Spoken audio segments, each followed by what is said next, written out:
Olá, queridos amigos, homens de prata e mulheres de prata. Hoje nosso episódio vai trazer uma pessoa super interessante e um segmento muito legal.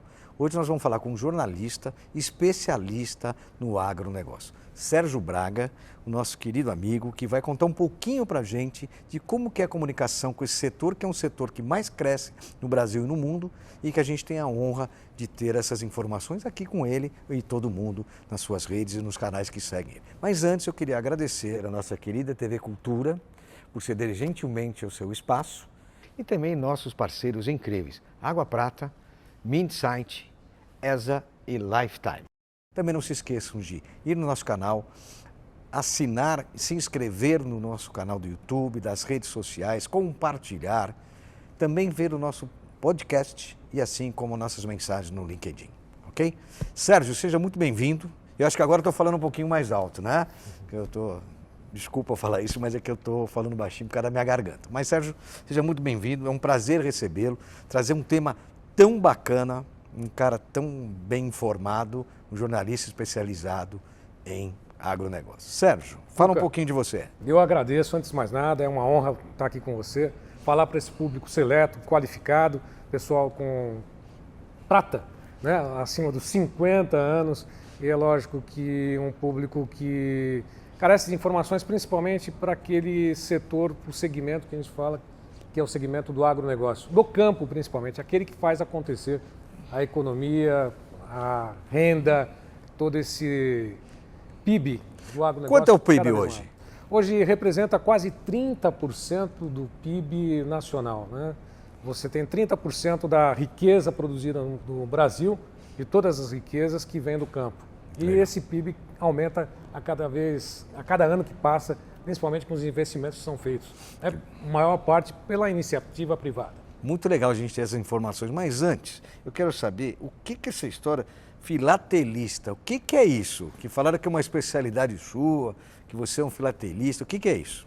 Na verdade, lá em meados dos anos 60, finalzinho dos anos 60, 70, o processo todo de fazer amizades vinha principalmente pela Sociedade Brasileira de Filatelia.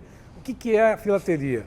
Antes de mais nada, colecionar selos de cartas. Pô, não era mais fácil falar colecionador de selo? Pois é. Você sabe que é mais fácil, mais simples, né? Mas eu digo que viajava o mundo sem sair de casa e com os colegas mostrando, colecionando selos das mais variadas partes do mundo. Isso é interessante. Qual selo você destaca assim como principal que você tem? Hoje é o que você mais gosta? Olha, pelo fato de ser emblemático mesmo, né? O milésimo gol de Pelé, de 69. Esse faz parte do Pelé destaque. faleceu há pouco. Poxa, legal. Eu digo que é um dos brasileiros, né, dos nacionais, mais bem valorizados, por dizer assim, né, que tem um peso muito grande pelo fato do Pelé. Claro, né, falou com ele, falou dele, falou tudo. Então, é isso aí. Agora me fala uma coisa, você está com 60 anos, 60 anos. 4 filhos, inclusive gêmeos, né, Sim, os dois trabalhei últimos. bem. Trabalhou bem. E 40 anos de profissão. Exatamente. Como é que foi essa trajetória? Rapidinho.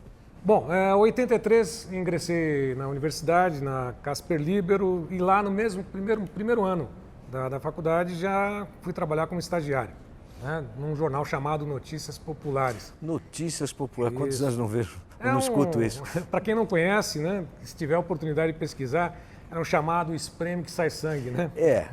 O facada na veia. Facada na veia. E ao mesmo tempo, como a Casper Libero já tinha toda a Gazeta, TV, rádio, fui trabalhar também no rádio, na programação de uma apresentadora chamada Erci Ayala. Erci Ayala. Seja, poucas pessoas sabem quem é, mas... Pois é. E era uma jornalista também, que virou parlamentar, mas ela tinha um programa de muita audiência, que era de prestação de serviço ao consumidor, né?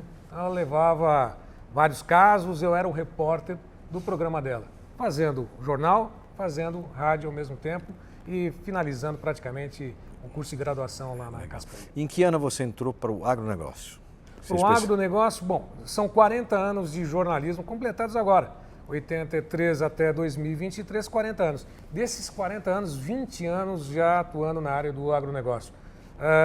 Por volta de 99, 98, 99, eu recebi um convite para trabalhar como setorista pelo canal do Boi, que é uma emissora de TV de Campo Grande. No canal pregão, fechado? Canal fechado, Tá. fechado.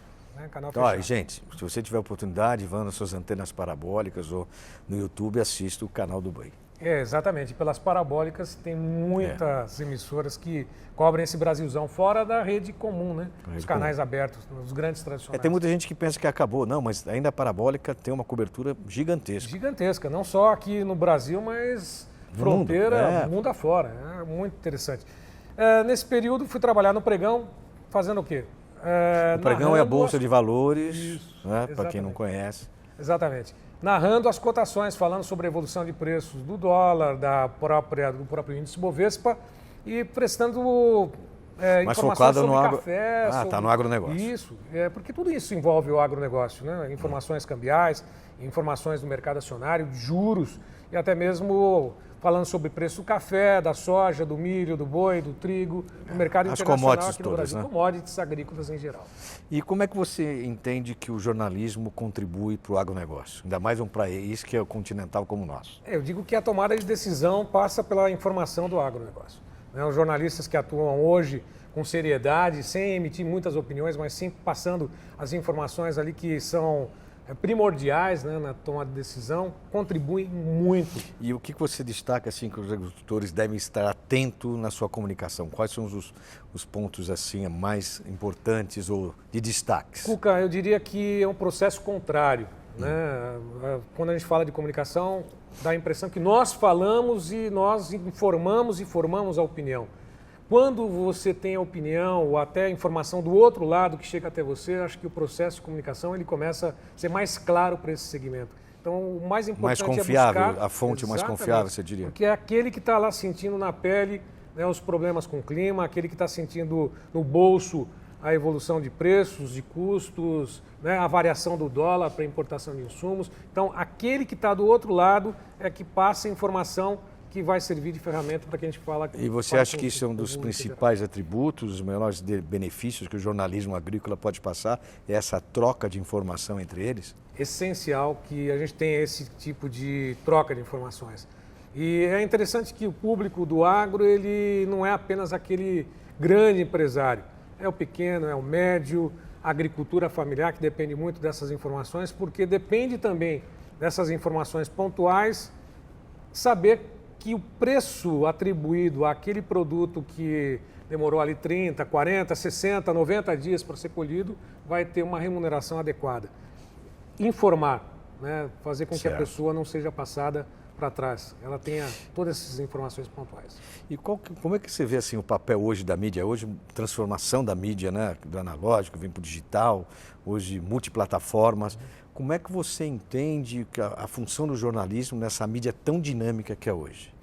O mais importante é que você, como mesmo disse, Cuca, nós temos aí uma multimídia, multiplataformas. Então você pode atingir o público, né, nas mais variadas situações, nos mais variados segmentos, nas mais variadas regiões, seja pelas mídias sociais, onde hoje tem uma transmissão muito grande, quanto nas páginas mesmo, nos sites, até mesmo na programação voltada pelo YouTube, Facebook, Instagram e outras. Né? Você acessa e o público tem acesso a essas informações, às vezes em tempo real ou na hora que ele termina, vai, relaxa na hora do almoço, quando ele está em casa, ele vai, acessa as informações, resgata essas informações naquela mídia que está disponível para ele. E você acha que existe alguma barreira para adquirir essas informações junto a esse mundo agrícola? Porque as pessoas, de certa maneira, se pensar os mais velhos, né, ou os mais jovens, né, mais tempo, com a nova geração, tem um pouquinho de conflito com as mídias atuais. Dá a impressão de que aqueles mais antigos, eu digo assim, os mais experientes, agora sim. Né, os mais experientes são aqueles que estão ou ficaram para trás nas mídias sociais ou até mesmo no acesso a essa tecnologia. Muito pelo contrário. São os mais antenados, aqueles que estão aprendendo muito mais rapidamente com aquilo que está sendo disponibilizado. Antes você pensava, os mais jovens que estão aí dominando a tecnologia são aqueles que vão simplesmente engolir os demais.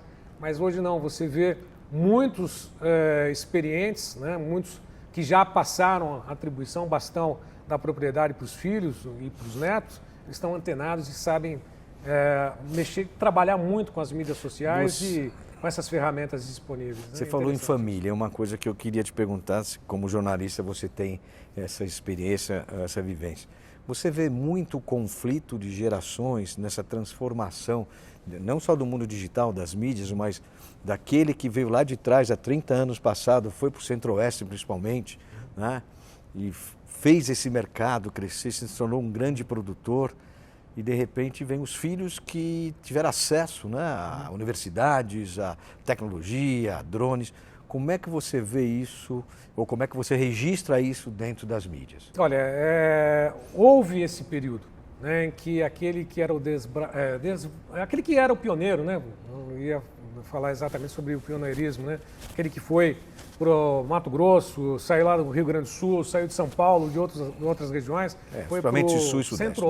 Centro-Oeste, norte do Brasil, ele chegava lá, não tinha nada, né? Dormia numa barraca de lona e ali construía um patrimônio que hoje é incalculável para muitos. E a primeira coisa que ele fazia era, primeiro recurso, primeira verba disponível que ele tinha era mandar o filho para os grandes centros urbanos. Eu não quero ver você aqui no campo, eu quero que você vai aprender, vai fazer outras coisas. Tá, mas hoje estão voltando.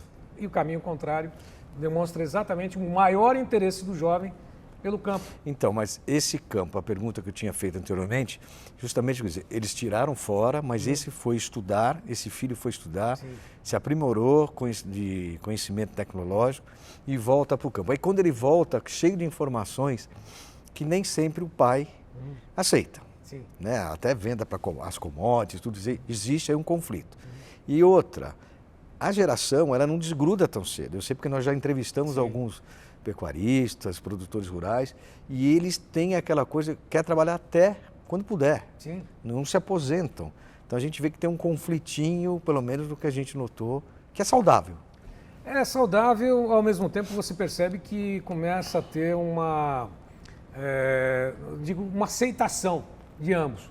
Daquele que é o mais experiente, né? O patriarca da família, por dizer assim, não esquecer das matriarcas também. Que são mulheres, grupos, né? Hoje, né? Hoje, grupos, homens e mulheres que participam bastante. Os homens e as mulheres. As mulheres têm uma participação muito mais efetiva, eu digo aqui para você, do que os homens hoje mesmo? Na administração das propriedades. Na administração.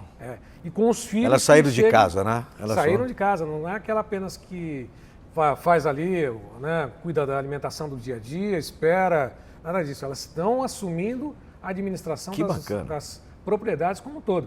E essas são as que mais aceitam aquilo que os filhos, os netos trazem como experiência. Porque não já está em terceira geração hoje, né? Hoje, quando eles subirem, estão na terceira geração. Sim, terceira geração. Mas é algo, pelo menos um entrosamento daquela experiência, né, da prática à teoria. Então, quando junta as duas, né, aí tem um resultado mais favorável. Mas me fala uma coisa, quais são as tendências que você vê hoje da mídia no agronegócio? Espaço existe ainda a ser explorado, principalmente quando se deve falar de gente. Hoje as grandes empresas estão preocupadas em fazer o mesmo com aquilo que já existe e que está sendo feito há muito tempo. Não há uma inovação no sentido de buscar valorizar aquele que está nos bastidores, por dizer assim. Hoje você passa as informações, as cotações, o mercado, as pessoas querem saber? Querem, mas a tendência daqui para frente é valorização daquele que está nos bastidores. Daquele que está operando o maquinário, aquele que está fazendo acontecer, daquele funcionário, daquele gerente daquela empresa, daquela propriedade. Esse deve ser valorizado, deve ser reconhecido. Né? E você acha que esse público é o público hoje que consome as notícias do agronegócio? Cada vez mais. Um universo que não dá para poder mensurar. Porque quando a gente fala dos centros urbanos, a gente tem uma noção totalmente distorcida daquilo que acontece no campo. Quando você sai do eixo Rio-São Paulo, é algo inimaginável, né? O público que existe para o agronegócio. Basta ver as feiras, né? Os eventos agropecuários, né? Os dias de campo que acontecem todos os dias praticamente em todas as cidades, né? Capitais do agronegócio. Não fica mais só dentro da capital do agronegócio, naqueles grandes centros, mas as cidades ao entorno... E não são só as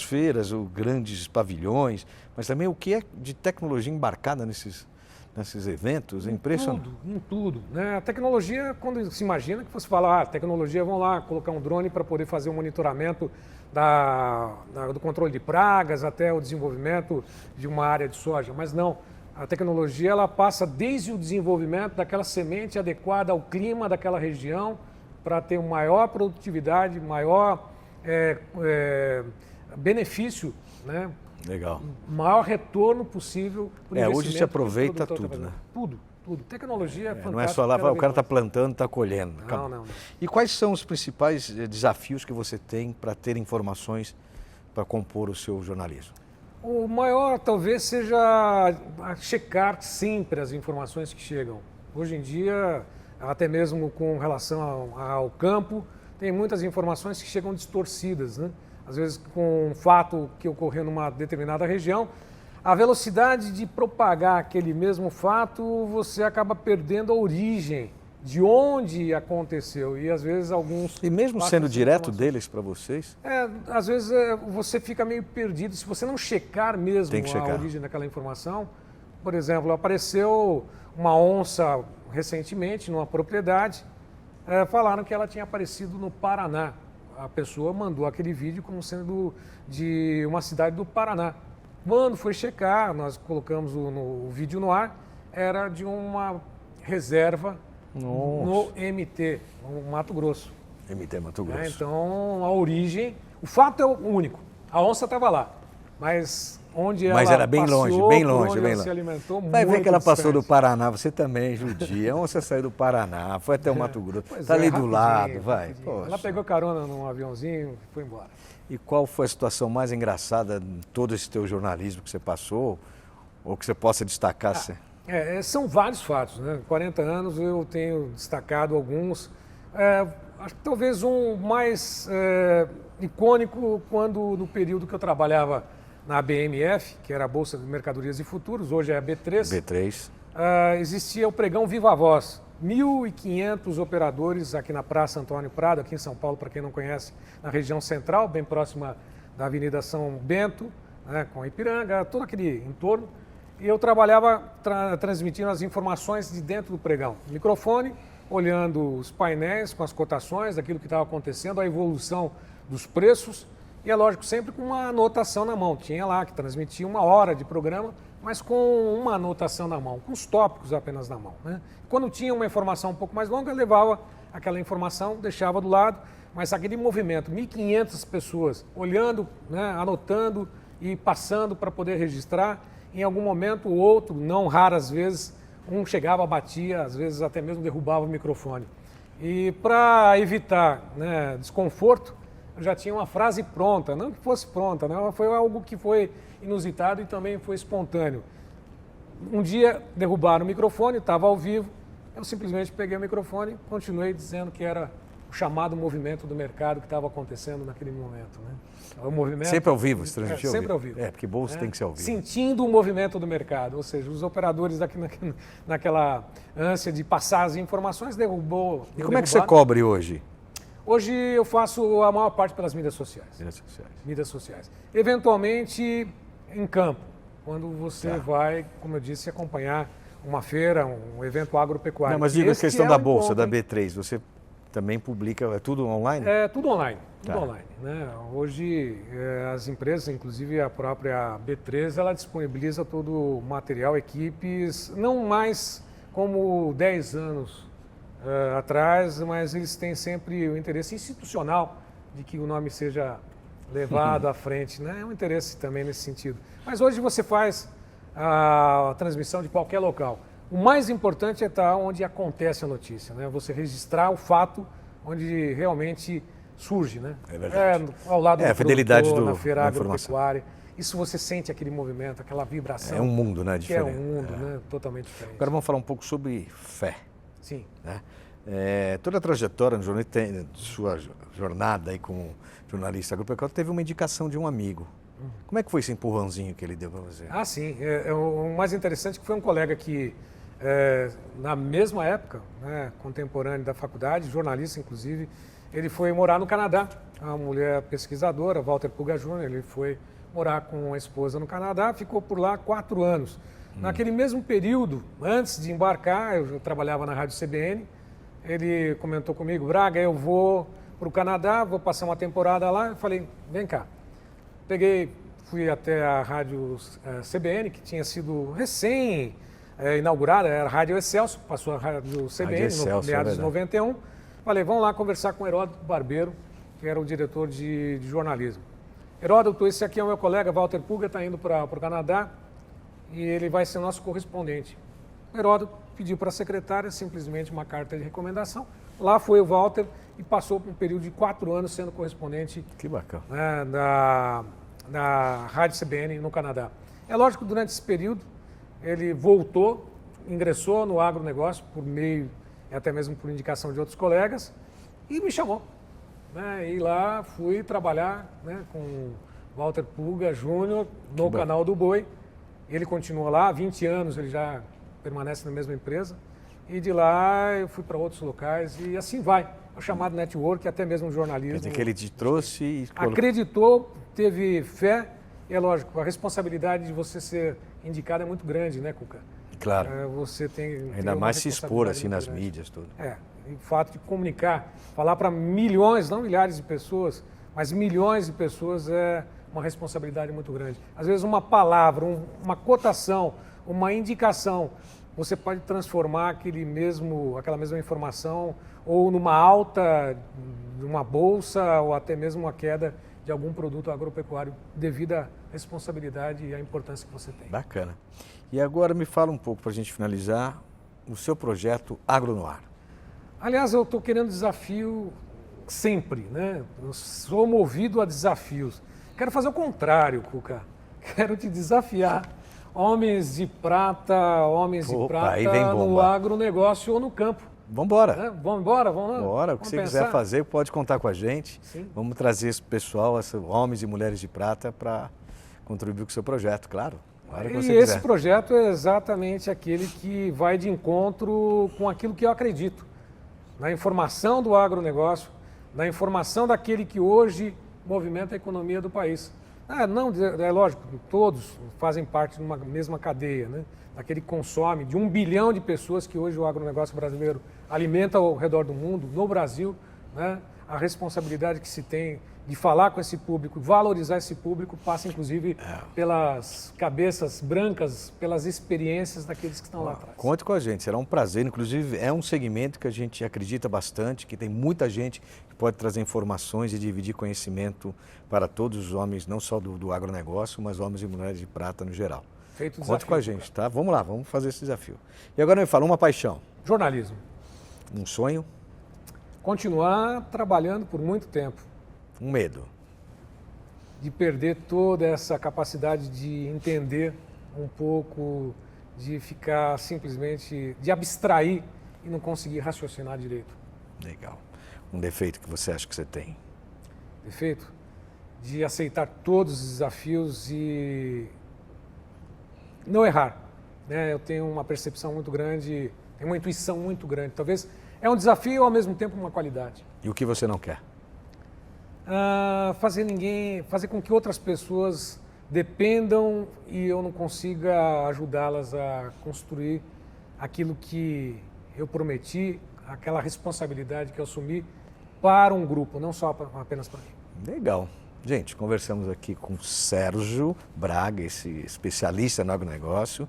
Antes de terminar, gostaria de Poxa vida. dar Muito obrigado. uma mensagem.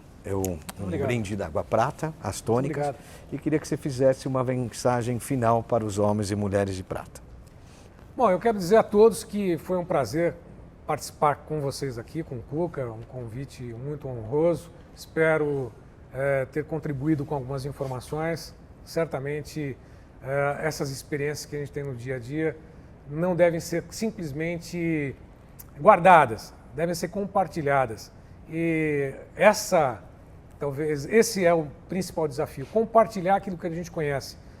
Muitas pessoas querem simplesmente guardar esse conhecimento e eu acredito que compartilhar é a melhor forma de fazer acontecer e fazer a diferença naquilo que a gente faz no dia a dia. Legal. Sérgio, muito obrigado. Eu que agradeço. Obrigado a todos, obrigado ao Teatro da TV Cultura, Mindsight a Água Prata, ESA, a Lifetime e a todos vocês que nos acompanham. E não se esqueçam de se inscrever no nosso canal, colocar sininho, compartilhar, ir nas nossas redes sociais e também nos seguir. Forte abraço, obrigado, Sérgio, Cuca. muito obrigado Obrigado pela a sua todos. presença. Obrigado a todos. Adorei. Forte abraço, Homens de Prata, uma geração de valor. Bye, bye.